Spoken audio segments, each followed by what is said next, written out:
Élèves de terminale S, bonjour. Dans cette leçon, afin de vous aider à extraire et exploiter des informations, nous dirons quelques mots sur la chimie durable et la valorisation du dioxyde de carbone. Nous évoquerons chaque thème de la chimie durable en insistant sur les notions de chimie douce et d'économie d'atomes, et nous donnerons des exemples de valorisation du dioxyde de carbone. Si nous observons n'importe quel coin de verdure sur la planète, nous pouvons l'envisager comme un laboratoire de chimie ultra performant. Chaque feuille, fleur, fruit ou chaque brin d'herbe est capable de synthétiser des molécules très élaborées. Remarquons que c'est la même chose dans le règne animal. Ces molécules complexes sont synthétisées à la pression proche de la pression atmosphérique, à la température ambiante et en milieu aqueux.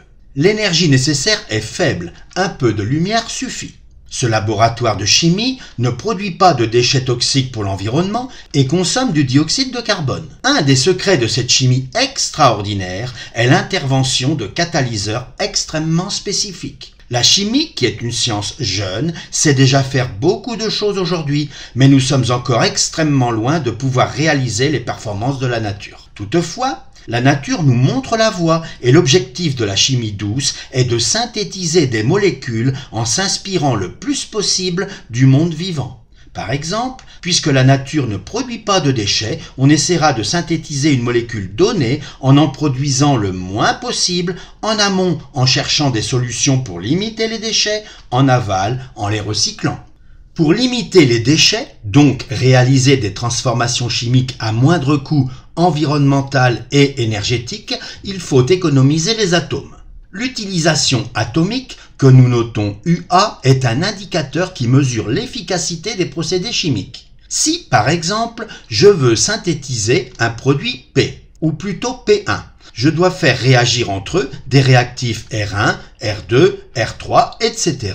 pour obtenir le produit que je cherche, P1, et d'autres produits, P2 par exemple, non désirés. J'équilibre l'équation de la réaction en écrivant les nombres stoichiométriques et je définis l'utilisation atomique UA comme le rapport de la masse du ou des produits recherchés divisé par la masse de tous les réactifs utilisés que je note simplement comme ceci. Le résultat obtenu est un nombre compris entre 0 et 1 que j'exprime sous forme d'un pourcentage en le multipliant par 100.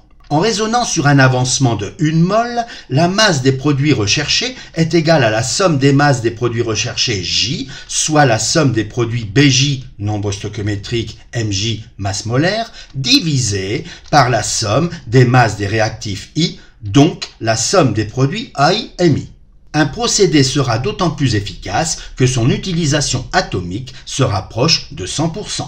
Calculons par exemple l'utilisation atomique UA pour cette réaction où l'on synthétise le 1-chlorohexane, le produit recherché, à partir de l'hexane 1-ol et du dichlorure de thionyle SOCl2. Les autres produits obtenus, non recherchés, inutiles, sont des déchets. Dans cette équation, les nombres stoichiométriques sont tous égaux à 1. Appliquons la formule donnant UA au numérateur. Comme il n'y a qu'un produit recherché, la somme se réduit à un seul terme, B1 égale 1 multiplié par M1 égale masse molaire du 1-chlorohexane. De même, au dénominateur, comme il n'y a que deux réactifs, la somme se réduit à A1 égale 1 multiplié par M1, la masse molaire de l'hexane 1-ol, plus A2 égale 1 multiplié par M2, la masse molaire du SOCl2. Pour faire l'application numérique, il faut d'abord calculer les masses molaires. Pour le 1-chlorohexane, on trouve 120,5 g mol-1, puis 102 g mol-1 pour l'hexane 1-ol et 118 pour SOCl2, ce qui nous donne UA égale environ 55%. Les 45% restants constituent des déchets qu'il faudra recycler ou détruire avec un impact sur l'environnement. On voit là tout l'intérêt qu'il y a à rechercher une UA maximale proche de 100%. Ici, on transforme du propène en 2-propène-nitrile, le produit recherché. Calculons l'utilisation atomique. 2 fois la masse molaire du propène-nitrile, 53, seul produit recherché, divisé par la somme des masses molaires pondérées par les nombres stoichiométriques. Donc, 2 masses molaires du propène, 42, plus 2 masses molaires de l'ammoniac, 17, plus 3 masses molaires du dioxygène, 32. on trouve UA égale environ 50%. Remarquons que l'autre produit obtenu est l'eau. L'eau ne pollue pas directement, mais pour la produire, il a fallu utiliser des réactifs coûteux et sans aucun doute dépenser de l'énergie. Cette réaction d'addition du dibrome sur l'acide maléique conduit à un seul produit qui possède toutefois 2 atomes de carbone asymétriques. Si le produit recherché n'est pas l'un des stéréoisomères, mais si l'on se contente du mélange, l'utilisation atomique est égale à la masse de tous les produits divisée par la masse de tous les réactifs, c'est-à-dire 100% puisqu'il y a conservation de la masse dans une réaction chimique. Les réactions d'addition permettent en général de réaliser une économie d'atomes supérieure à celle des réactions d'élimination et de substitution. Beaucoup de transformations chimiques sont réalisées à pression élevée, ce qui nécessite un matériel plus sophistiqué et plus coûteux. De même, les nombreuses transformations réalisées à températures élevées coûtent cher en énergie. Pour réaliser ces transformations vers une chimie plus douce, donc à basse température, pour consommer moins d'énergie, il faut rechercher le bon catalyseur pour chacune d'entre elles. L'industrie chimique est très loin d'avoir un bilan global de consommation du dioxyde de carbone. La chimie moderne doit chercher maintenant à limiter les rejets de CO2 dans l'atmosphère. La combustion du charbon, pétrole et autres combustibles fossiles produit du dioxyde de carbone. Le dioxyde de carbone, CO2, est l'un des principaux gaz à effet de serre responsables du réchauffement climatique.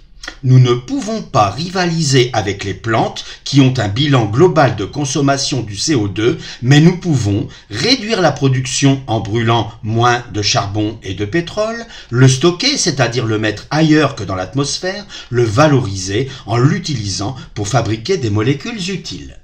Voyons un premier exemple où le dioxyde de carbone peut être valorisé. Les plantes qui servent à nourrir l'humanité ont besoin d'être nourries elles aussi. Un nutriment très important de la plante est l'élément azote que l'on trouve en grande quantité dans l'air sous forme de diazote N2. Toutefois, la plante n'est pas capable de capter le diazote. Elle trouve son azote dans le sol et c'est par ses racines qu'elle capte les ions nitrates, NO3-, ammonium, NH4+, ou autres entités contenant de l'azote comme l'urée par exemple. On peut synthétiser l'urée en utilisant le dioxyde de carbone comme réactif. Nourrir l'humanité est un défi du XXIe siècle. Produire d'énormes quantités d'urée tout en consommant d'énormes quantités de CO2 est sans doute une voie intéressante. Faire réagir le phénol avec le dioxyde de carbone pour synthétiser l'acide salicylique est un autre moyen de valoriser le CO2. En effet, l'acide salicylique est un produit extrêmement utile, d'abord parce que présent dans de nombreux médicaments, mais surtout parce qu'il sert de réactif en réagissant avec l'anhydride éthanoïque pour produire l'acide acétylsalicylique. Pas toujours facile à prononcer. D'acide acétylsalicylique. Est plus connu sous le nom d'aspirine, le médicament le plus consommé dans le monde. Les molécules recherchées, ou au contraire qu'on veut éliminer, sont souvent mélangées avec d'autres produits. Il faut les extraire. Une des méthodes les plus utilisées pour l'extraction est l'utilisation de solvants. C'est ainsi que dans le domaine de l'agroalimentaire, par exemple, on a utilisé pendant longtemps des solvants nuisibles à l'environnement et à la santé. S'orienter vers la chimie douce consiste à rechercher des solvants non toxiques. Une autre façon de valoriser le dioxyde de carbone est de l'utiliser comme solvant. Lorsqu'on augmente sa pression au-delà de 73 bars et que sa température est supérieure à 32 degrés Celsius, le CO2 n'a pas les propriétés d'un liquide. Il n'a pas non plus les propriétés d'un gaz. C'est ce qu'on appelle un fluide supercritique. Le CO2 dans cet état devient alors un solvant très intéressant car non toxique et très efficace pour extraire un grand nombre de substances organiques. Par exemple, on utilise depuis des années un solvant organique pour décaféiner le café. Cette méthode coûteuse et impactant l'environnement donne un café contenant des traces de solvants nuisibles à la santé. C'est pourquoi la tendance est maintenant à l'utilisation du CO2 supercritique. Après extraction, il suffit de diminuer la pression, le CO2 redevient gazeux, ne laissant aucune trace dans le café ainsi décaféiné. De même, pour extraire les substances contenues dans les bouchons de liège et qui donnent un goût de bouchon au vin, on utilise de moins en moins les solvants organiques au profit du CO2 supercritique. Idem pour l'extraction des substances trop amères contenues dans le houblon par exemple.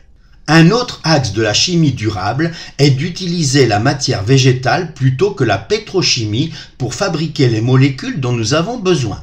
Nous prendrons l'exemple des biocarburants qui ont d'abord été synthétisés à partir de colza, tournesol, soja, blé, maïs, etc., puis très vite pour ne pas consommer les ressources vivrières à partir de résidus forestiers et agricoles. On s'oriente maintenant vers des biocarburants issus de la culture des algues. Notons que toutes ces cultures consomment du dioxyde de carbone.